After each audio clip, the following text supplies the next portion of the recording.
திருப்புவனம் வட்டத்திற்குட்பட்ட மேலச்சொரிக்குளம் கிராமத்தில் நடைபெற்ற மக்கள் தொடர்பு முகாமில் அரசின் பல்வேறு துறைகளின் சார்பில் மொத்தம் 91 பயனாளிகளுக்கு ரூபாய் 42.33 லட்சம் மதிப்பீட்டிலான நலத்திட்ட உதவிகளை மாவட்ட ஆட்சியர் ஆசா அஜித் வழங்கினார்.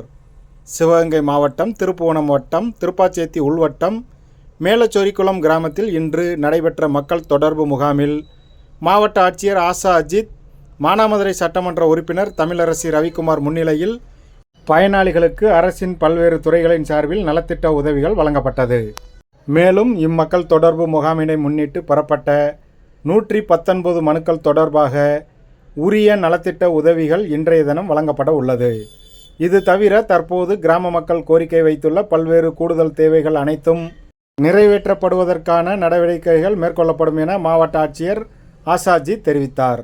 அதனைத் தொடர்ந்து இம்மக்கள் தொடர்பு முகாமில் அரசின் பல்வேறு துறைகள் ரீதியாக அமைக்கப்பட்டிருந்த செயல் விளக்க கண்காட்சியினை மாவட்ட ஆட்சியர் பார்வையிட்டார்.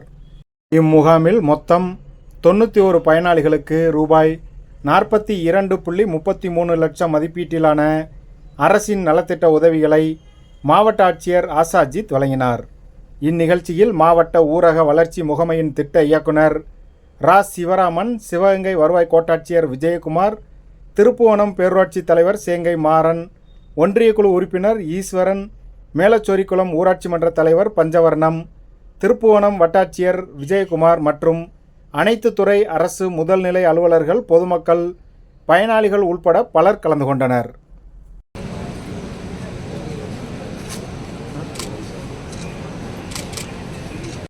மக்கள் தொடர்பு முகாம் அப்படின்றது ஒவ்வொரு மாதமும் புதன்கிழமை முதல் வாரமோ இல்லை 2வது வாரமோ ஒரு புதன்கிழமையை சூஸ் பண்ணி அன்றைய தினம் மாவட்ட அளவிலான அனைத்து அலுவலர்களும் ஒரு கிராமத்தை தேர்வு செஞ்சு அந்த கிராமத்திலேயே வந்து உங்களுக்கு என்னென்ன தேவைகள் இருக்குமோ அதை அறிஞ்சு மனுக்கள் பெறுறது மட்டும் இல்லாமல் முன்னோடியாகவே பெற்ற மனுக்கள் மேலே நடவடிக்கை மேற்கொள்ளப்பட்டு அந்த பயன்கள் வந்து உங்களுக்கு கொடுக்கறதுக்காக உள்ள ஒரு திட்டம். இந்த திட்டமானது இன்றைய தினம் ஆகஸ்ட் மாதம் நம்ம திருப்புவனம் பகுதியில் மேலச்சொரிக்குளத்தில் ஏற்பாடு செஞ்சுருக்கோம். எல்லா டிபார்ட்மெண்ட்ஸுமே வந்து அவங்க என்னென்ன திட்டங்கள் செயல்படுத்திட்டு இருக்காங்க அப்படின்றது மக்களுக்கு எடுத்து சொல்லணும் அப்படின்ற அடிப்படையில் ஸ்டால்ஸ் ஆனது போட்டிருக்காங்க. நீங்கள் பார்த்துருப்பீங்கன்னு நினைக்கிறேன். அது இல்லாமல் ஒவ்வொரு ஆஃபீஸருமே வந்து அவங்க டிபார்ட்மெண்ட்டில் என்னென்ன ஸ்கீம்ஸ் வந்து செயல்படுத்திட்டு இருக்காங்க, அது மக்கள் எப்படி முழுமையாக பயன்படுத்தணும் அப்படின்றதை பற்றியும் வந்து விளக்கி உங்களுக்கு சொல்லியிருக்காங்க. நீங்கள் பொதுமக்கள் வந்து எப்பவுமே பண்ண வேண்டிய முக்கியமான விஷயம் வந்து விழிப்புணர்வாக இருக்கணும். கவர்மெண்ட் கொண்டு வரக்கூடிய திட்டங்கள் முழுமையாக மக்களுக்கு கொண்டு போய் சேரணும் அப்படின்னா அந்த ஸ்கீம்ஸ் என்னது, அந்த ஸ்கீம்ஸ்னால நம்மளுக்கு என்னென்ன பயன்கள் கிடைக்கும் அப்படின்றத பற்றி நீங்கள் விழிப்புணர்வாக இருக்கணும். ஸோ அந்த விழிப்புணர்வு உங்களிடம் ஏற்படுத்துறதுக்கு தான் இந்த மாதிரி முகாம்களானது வந்து நடத்திட்டு இருக்கோம்.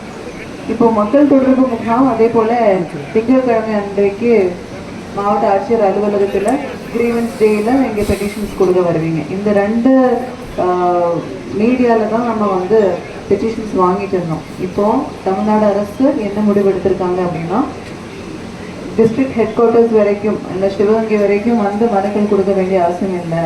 மக்கள் எங்கே கூடியிருக்கிறாங்களோ அந்தந்த பகுதிகளிலேயே வந்து மனுக்கள் பெற்று அதில் தீர்வு காணணும் அப்படின்ற அடிப்படையில் மக்களுடன் முதல்வர் அப்படின்ற திட்டத்தை வந்து செயல்படுத்திட்டு இருக்கோம்.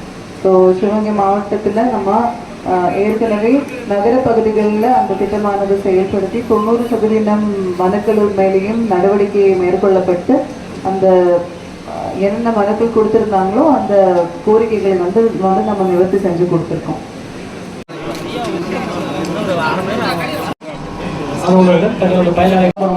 ஈஸ்வரி, கிருஷ்ணன், 25 சின்னசாமி, 26 31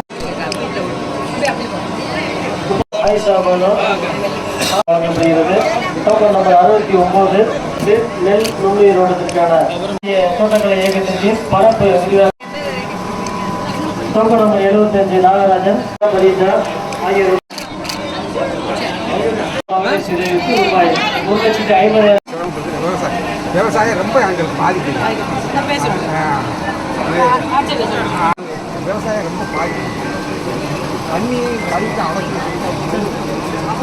அடைச்சி வச்சுக்கிட்டு எங்கள் முகமூர்த்தியானவங்க அடைச்சி வச்சுட்டு விருதுநகர் மாவட்டம் 3 எம்எல்ஏ ஒரு எம்பி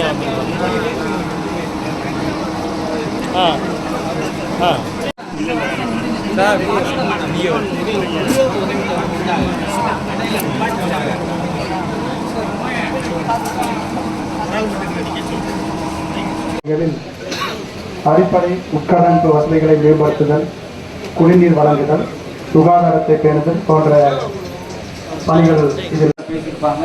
ஸ்கூல் சப்ளைஸ் நம்ம ரேஷன் கார்டு கொடுக்குறது பேசியிருப்போம். இதை தவிர்த்து நான் என்ன சொல்கிறேன்னா, எத்தனையோ திட்டங்கள் இருக்கு.